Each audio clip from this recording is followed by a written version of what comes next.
In the early morning hours of April 15, 1912, the RMS Titanic sank to the bottom of the Atlantic Ocean, and over 1,500 people lost their lives in this tragic event. Now, the story of the sinking of the Titanic is one in which you will find that when you really look into it, you will leave it with more questions than you do answers. One of these questions is whether or not it is actually the wreckage of the Titanic that rests at the bottom of the Atlantic at all. You see, many people believe that it is not the Titanic that sank that morning, but rather her sister ship, the Olympic. And on this episode of Conspiracy Theories and Chill, we're going to look into whether the Titanic disaster was actually an insurance scam gone horribly wrong, and look at why people would believe this theory, which implies not only that the ships were swapped, but that they knew that it would sink. The story begins with the White Star Line, who had invested heavily in these two luxury liners. These ships were to be the pinnacle of their fleet, unmatched in elegance and class, and they needed them to be a huge success to pay off their investment. The Olympic was completed first, but instead of a begin to a return on their heavy investment, the Olympic was plagued with problems from its beginning, and on just her fifth voyage, she collided with the British naval cruiser, the HMS Hawke. The two ships were traveling parallel to each other, and the Olympic turned to starboard. But with its size and wide turning radius, this didn't give the captain of the HMS Hawke time to react, and the Hawke's bow, which had been designed to sink ships by ramming them, collided with the Olympic's starboard side, tearing two large holes above and below the waterline and flooding two of her watertight compartments. The hilt of the Olympic was twisted, which caused a noticeable list to port that would be permanent. Now, the Olympic was able to limp back to port, but the HMS Hawke had suffered severe damage and had nearly capsized, but was later repaired at the White Star Line's expense. You see, the fault of the accident didn't end up mattering much because it involved a military craft, so the White Star Line ended up being found at fault and responsible for the expensive repairs to the HMS Hawke, and also left holding the bag on the heavily damaged Olympic. And this put the White Star Line in trouble because they had already heavily bet on these two ships, and their investment was hemorrhaging money instead of creating it. So now they were left with a nearly finished Titanic and a heavily damaged Olympic that they had to try to repair. It took 2 weeks of work just to get the Olympic in good enough shape to get her back to Belfast. And then by pulling resources from the construction of the Titanic, in just another 6 weeks, they were able to get her in good enough shape to go back out to sea. You see, it was said that to fully repair the damage done to the Olympic, she would have had to be cut in two and have a new frame inserted, so a full repair was out of the question financially for White Star. So the Olympic was patched up and sent back out to sea, but during one of her first trips out, she struck an undersea shipwreck, causing damage to a propeller, and once again had to return to Belfast for more repairs. The damaged propeller was taken from the not yet in service but nearly complete Titanic, so it was already stamped Titanic and numbered 401. But as we said, the White Star Line was in a tough spot. They weren't getting a return on their investment, and the Titanic wasn't ready for launch yet. The Olympic was badly damaged and also plagued with bad luck. They needed to turn this around, and the way they are said to have done that is to come up with the idea to switch the two ships. The Olympic and Titanic were nearly identical, and the theory goes that the White Star Line saw that they were going to take an expensive bath on the Olympic, and that the remaining half of their fleet couldn't possibly recoup their losses because the Olympic was too expensive to repair properly. But they had proven that they could patch it up enough and deal with its flaws, like the permanent list to port problem, enough to send it out at least one more time. But for how long could they keep doing that? The damage that had been done to it was all uncovered by insurance, and further damage to it would most likely put it out of commission for good. But if you rename it the Titanic, you can insure it like a brand new ship, and then if something were to happen, it would be fully covered. And this is what people believe happened, and I find the story very compelling. So far, it makes perfect sense to me and sounds exactly like something that billionaires do every day.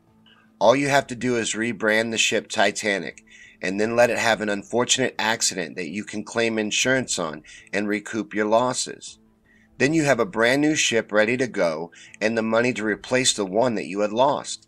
Makes perfect sense to me, and that is why many people believe that this is what took place. They think that what happened next was the White Star Line switched the nameplates, lifeboats, and all identifying items on board each ship, but for the most part everything on board would have been standard White Star property that would be virtually identical. But after they had switched everything identifying, they had sent out the patched up Olympic as the Titanic, planning an event. What people believed they had in mind was they would send out the Titanic on a doomed voyage that they would undersell and then shadow it with another ship that could be nearby to rescue the passengers. Now it didn't work out that way, but you've come this far, so come a little further and I'll tell you why people think that this is what happened. Around the same time that the White Star Line was having their financial troubles, some other financial problems were also brewing. A collection of elite billionaires had gathered at Jekyll Island and had plans to enact a central banking system in this country that ended up becoming the Federal Reserve. But at the time, not all the rich and powerful men were on board with the creation of the Federal Reserve, most noteworthy of which would be John Jacob Astor, Benjamin Guggenheim, and Isidor Straus, all three of which died in the sinking of the Titanic. These three men were said to be traveling to America to fight the formation of the Federal Reserve, and all happened to perish together on the way to do so. Three very wealthy men on their way to try to stop other very wealthy men from putting into place what we now know to be the biggest scam in history? Coincidence? Well, it'd be a big one. But in the skeptic's defense, the odds are probably similar to the odds of all three even being in the same place at the same time. But another interesting coincidence involving the super rich and the Titanic is with cancellations. Over 50 big names canceled last minute, including billionaire J.P. Morgan, who had originally planned to travel on the Titanic, but came down ill and canceled last minute. Luckily, he had all of his items removed before the ship left port, including an expensive statue collection that he was permanently transporting to the States, but decided better of it at the last minute. Along with financial elites all canceling their voyage on this, at the time, top-of-the-line luxury liner, they also offered last-minute first-class seekers second-class accommodations, which is odd unless they just didn't want them to buy tickets.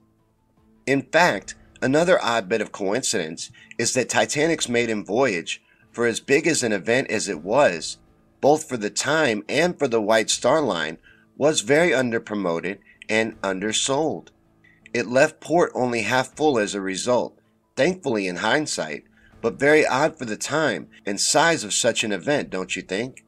So where we're at now in the story is that there's evidence of foreknowledge in the elite community, and also evidence that they underpromoted the event and discouraged passengers from buying tickets, if only in the end result of it leaving port half full. But as we mentioned earlier, they are planning insurance fraud, not murder at this point. So they are planning to rescue the survivors.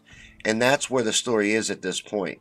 And so far, it all still makes very good sense to me.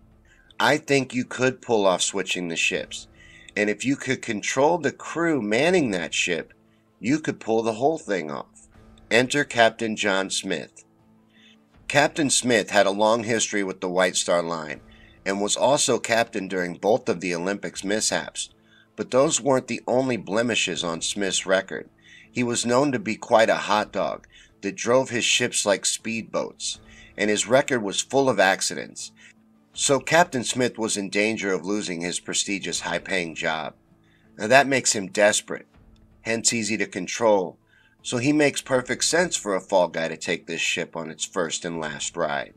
Now, Captain Smith's only request in taking on the Titanic's maiden voyage was that he get to choose his own crew, which is believed to be how Captain Smith could control what his role would have been in this conspiracy. So now we have our conspirators in place, and a crew to man the ship that will play ball in what they're planning. But for this to work and not be murder, they'd still need a rescue ship in place. But how could you arrange that? Well, remember J.P. Morgan, who fell ill and couldn't make his journey on the Titanic? Well, it also turns out that J.P. Morgan just happens to own the White Star Line, and many other things, including another noteworthy ship in the Titanic story, the Californian. Now, the Californian had left Belfast under strange conditions. The conditions were strange because at the time there was a coal shortage, and coal was being used sparingly, with ships being sent out with only what they needed for their journey. But the Californian had left port carrying no passengers and only a small shipment of 3,000 woolen blankets and clothing, but it left fully stocked up on coal. The Californian was heading to Boston, but also strangely stopped in an ice field overnight, 12 miles from what ended up being the final resting place of the Titanic on the evening of the 14th, at the command of her captain, Stanley Lord. Lord is also said to have been anxious that night and slept on his couch fully dressed with his crew on high alert and the boilers ordered to be ready to go at a moment's notice, even though they planned to be stationary for the entire night. Captain Lord had all of his lookouts searching the sky for distress rockets. Another noteworthy coincidence is the night that the Titanic sank, she received only 6 radio messages, but of those 6, 3 were from the Californian. 3 separate messages, giving just the Californian's position and that they were stopped for the night. All 3 messages addressed personally to Captain Smith, as if Captain Lord wanted Captain Smith to be sure that they were ready and in place. Now, many researchers believe that the Californian's odd behavior that night was because she was supposed to be the rescue ship when the Titanic went down. It is suggested that it was a navigation error that led to the Californian being stopped in the wrong spot and too far away from the site the Titanic ended up sinking, but that the original plan, and in fact the whole purpose for the Californian's journey, was to rescue the survivors of the pre-planned Titanic disaster. Now, the Californian and Captain Lord will re-enter the story later on to add to the coincidences that are going on, but for now let's just look more into what went on with the Titanic that night. Captain Smith had chosen a path directly through a known ice field and had the ship traveling at full steam ahead, which may sound erratic, but was actually standard practice traveling through ice fields at the time. The idea was that any object that was big enough to damage the ship would be seen well enough in advance to avoid it. And that should have been true. All reports of visibility on the night that Titanic sank were positive. Visibility was said to be good for up to 5 to 6 miles and crystal clear. In fact, in later testimony, Second Officer Lightholder said that visibility was at least 2 miles and that an iceberg should have easily been seen at that distance. But the evening that the Titanic sank, Captain Smith also is said to have slept in his uniform, while First Officer Murdoch was in charge on deck and was standing on the bridge on the starboard side when he first saw the iceberg. And for some reason, he ordered the ship turned to port and engines full astern, reversing the engines and actually increasing the risk of a collision with the iceberg. After the collision with the iceberg, Captain Smith took back command on deck, but his officers didn't immediately begin to respond like there was any trouble. They didn't seem to act concerned or be rushing around, almost as if Smith and his crew expected to be rescued. The crew is said to have been moving very slowly preparing evacuation from the ship, waiting 45 minutes to even prepare the lifeboats. In fact, the first lifeboat wasn't even launched until after an hour and 25 minutes had passed. Meanwhile, on the Californian, Captain Lord had his lookouts searching for red, white, and blue distress rockets. Lookouts had reported sighting low-flying white rockets commonly used by fishing vessels, but no high-flying rockets of any color were reported, and Captain Lord had checked in with them regularly. Now, like we had established, it is theorized that the Californian is laying in wait to rescue the survivors, and it would have worked too, but the Titanic wasn't where she thought she was. The Titanic's navigator had miscalculated their location, and the location that was given to Captain Smith was 12 miles off from where they actually were. Captain Smith wasn't where he thought he was when the Titanic was going down, and would have had no reason to doubt that the plan was going off without a hitch. That explains the delayed reaction by his men. They thought they'd be rescued, but rescue never came, as we all know, and the Titanic sank to the bottom of the Atlantic, killing over 1,500 passengers and crew. The resulting inquiries into the disaster were a complete and total sham. To begin with, the crew was immediately made to sign documents of silence on the incident, and all of them knew that they would never be able to find work again if they violated them, and also faced jail time. Lord Massey, a famously corrupt judge, ruled over the British inquiry and controlled the narrative the entire time in the courtroom to protect the White Star Line, always shifting blame back to Captain Stanley Lord of the Californian. And it is there that the blame ended up. They claimed that the low-flying white rockets that Lord's men repeated seeing were actually the Titanic's, and that the Californians should have rescued the survivors. Captain Lord fought until his death to clear his name of the Titanic tragedy and to get a new investigation into the event, but unfortunately, it never happened. But many researchers in the time since have compiled a compelling case that the Titanic was actually a massive insurance scam gone horribly wrong, and that the Titanic never did actually sink, and actually went on successfully for another 25 years as the Olympic.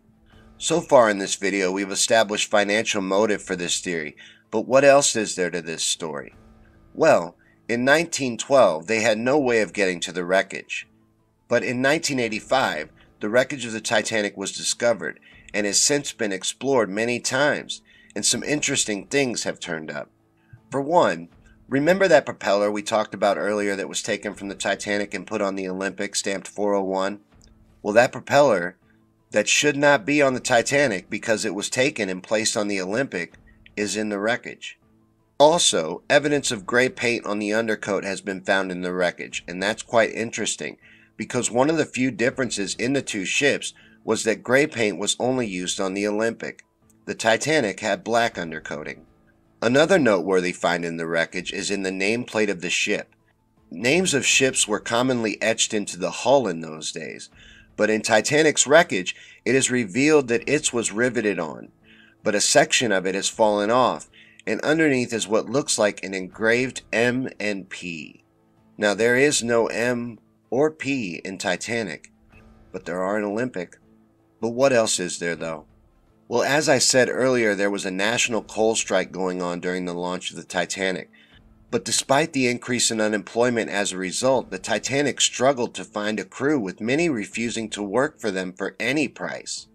You see, there was a rumor going around the docks that the Titanic was doomed, and that the two ships had been swapped, and even desperate men wouldn't work on the Titanic. It is said that those rumors could have been another factor in the ship being only half full of passengers when she left port. Did these rumors also keep people from going on Titanic's maiden voyage? As I've mentioned, more than 50 wealthy and prestigious passengers took ill suddenly and canceled their trips on the Titanic last minute. Could they have been tipped off? Maybe by the money man behind all of this himself, J.P. Morgan? Easily. Another unusual and noteworthy piece of evidence for the swap comes from when the Olympic was finally retired and stripped down of the wood paneling and even the first-class staircase, which were used to decorate the White Swan Hotel in the United Kingdom. Now, this paneling and staircase show number stamps that read 401, which, as you'll remember from the propeller, was the number given to the Titanic. The Olympic was branded 400. Now, shouldn't these relics match the stamp of the ship that they came from? But wait, there's more. Remember the list to port that the Olympic would always have after its collision with the HMS Hawk? The Titanic shouldn't have had any such list, but many survivors mentioned there being a noticeable list to port, and one second-class survivor, Lawrence Beasley, who also happened to be a science teacher, also reported on the list as well in one of the first books ever written about the Titanic disaster. The fact is, there is a lot of evidence and plenty of motive for this switch. For all those who say it couldn't happen, I would have to ask at this point, why not? The pictures? Well, let me ask you this. This was 1912. Not even that many images exist of the Titanic and the Olympic, and hardly any media existed at the time. How do you even know, other than what you've been told about the differences between the Titanic and the Olympic? In fact, in all promotional White Star materials that were used for Titanic's promotion, all of the images are of the Olympic, inside and out, not the Titanic. And I say we don't know the truth of this story. That much is crystal clear at this point for me. But is the Olympic actually the ship that rests at the bottom of the Atlantic Ocean? Maybe. I have to say it looks very much like this is what happened. The motive is undeniable, and the evidence is hard to ignore. But let me know in the comments below what you think. Did the Titanic ever really sink? Tell me what you think, and thanks for watching. We'll see you next time right here on Conspiracy Theories and Chill from me on Things and Stuff.